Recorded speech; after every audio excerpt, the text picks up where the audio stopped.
I don't know about you, but I am tired of endlessly looking through Netflix, overwhelmed by the never-ending choices of movies to watch. So, I just decided to lay back and let fate take the wheel. And with fate, I mean a site which gives you completely randomized movies to watch. The rules are simple. I'll generate 3 movies regardless of genre, rating or length, and then force myself to watch them. No regenerating, no going back, only trust in the movie gods above.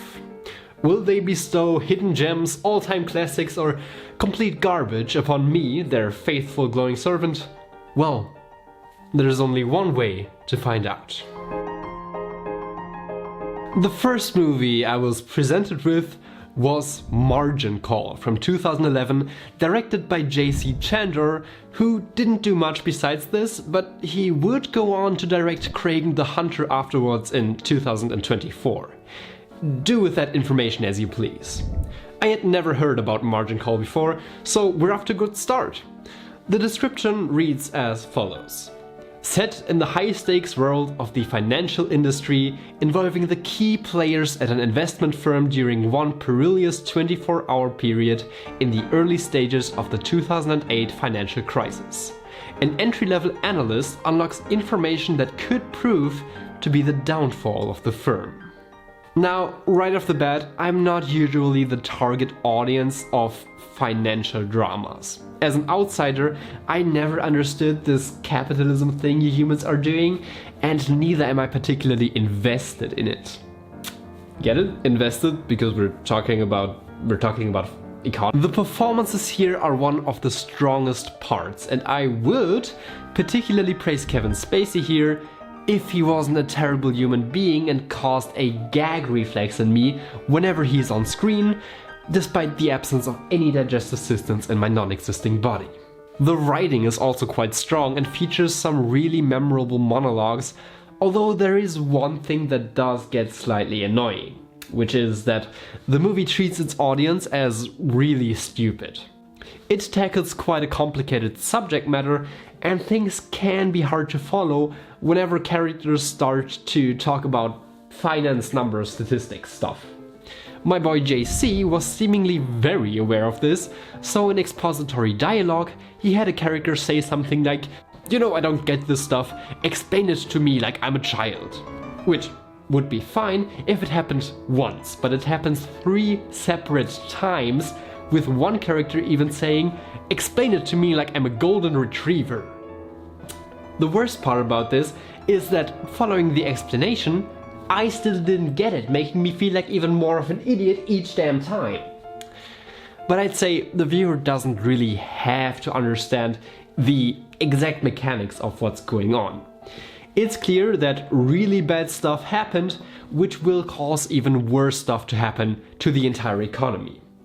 The movie does a really good job of selling the gravity of what's happening and the uneasy dread of everyone involved. By the way, do consider liking the video if you're enjoying your stay, as well as subscribing to help out a channel like mine in its humble beginnings. Overall though, the entire thing felt really cold and detached. It has a lot of guys in suits looking out of skyscraper windows whose fates I couldn't get myself to care about less because none of them are particularly likable and all of them make 6 to 7 figures a year, so they'll be the least affected in the crisis that's to come. The movie left me feeling pretty empty inside. However, in the days since I watched it, it kind of grew on me because I realized that this emptiness might have been intentional. These firms and the people that caused the financial crisis, they are cold, empty and completely detached from the life of regular people. And the movie captures that feeling quite perfectly. One moment in particular stuck with me. In it, a character talks about how he used to be an engineer and was responsible for building a bridge, which he then calculates saved the people of its community thousands of hours of lifetime that they would have otherwise had to spend driving a longer way. The moment was quite cathartic because now in the movie he's working at a banking firm, generating shareholder value and not really doing anything for the good of the people at large. It is completely meaningless. Overall, this movie didn't offer a particularly engaging viewing experience to me personally, but it does have really good moments that stick with you, and it carries a weight that can be felt long after the credits roll. I would therefore recommend you give it a try, especially if you're more interested in the subject matter than I am. Next up, the generator spat out B-movie of all things, released in 2007. Although I hadn't watched it yet, I was familiar with large parts of the film, mostly through all of the memes. Despite this, I was still surprised at how batshit insane this movie was. The synopsis reads as follows. Barry B. Benson, a recent college graduate, wants more out of his life than making money and decides to sue the human race after learning about the exploitation of bees at the hands of mankind. Yeah, this was a wild trip. The plot just jumps from one insane idea to the next. It features a lawsuit against the entire human race and a heavily implied romantic relationship between a woman and a bee. That sort of already tells you everything you need to know, and I genuinely have no idea how anyone came up with this, but I am very sure that narcotic substances were heavily involved. It's mainly because of this absurdity that the movie is really funny. Each turn in the story just one-ups the delirious craziness of the last, and the characters with their animations are just so comically oversaturated. The world building in this one is quite something as well. Inside of the beehive, all bees drive cars instead of flying, and it is said that Barry spent like 3 days to complete college, implying that in this movie, bee time passes a lot quicker for bees than human time, and they live a lot shorter. But then, throughout the rest of the movie, we follow Barry for several days, maybe even weeks. Does that mean that we witnessed most of his life in this movie and that he is an old senior bee by the end of it? Why has he seemingly not aged? Does any of this matter? No, but I still need answers. The most mind-boggling aspect of this film, however, is its underlying ideology, and I need to get into spoilers for this one, so skip to this timestamp if you want to avoid those. At first, the story seems to be a slightly uneven analogy to, and critique of, capitalism. So, in a surprising way, it ties quite neatly into Margin Call. All of the bees are forced to choose monotonous jobs at the honey company, where they have to work for the rest of their lives without any free time, a cycle that Barry wants to break out of. The humans, on the other hand, let the bees work for them and steal their honey, kind of making it an analogy to wage theft. In the second half of the movie, Comrade Barry then defeats this system after winning the lawsuit against humanity, after which humans can no longer steal the bees' honey, and bees get to have free time because they can now distribute the fruits of their labor among themselves. What a great ending, right? No. According to the movie, it turns out that that's the worst thing that could have happened, because now the bees become lazy and unhappy with all of their free time, and also all of the plants die because no pollen is being spread anymore. So Barry's actual mission for the last 30 minutes is to revert everything he had done up until this point to restore the status quo. He succeeds in the end, and everybody is happy again with their free time gone and the humans exploiting them once more for their honey. Brilliant stuff. So, did I enjoy this movie? Yes. Is it really stupid? Yes. Would I call it a good movie? I'll just leave that up to you. As if this mix of films wasn't already wild enough, the movie generator topped it all off when it gave me Eyes Wide Shut from 1999, directed by Stanley Kubrick, as the third and final film to watch.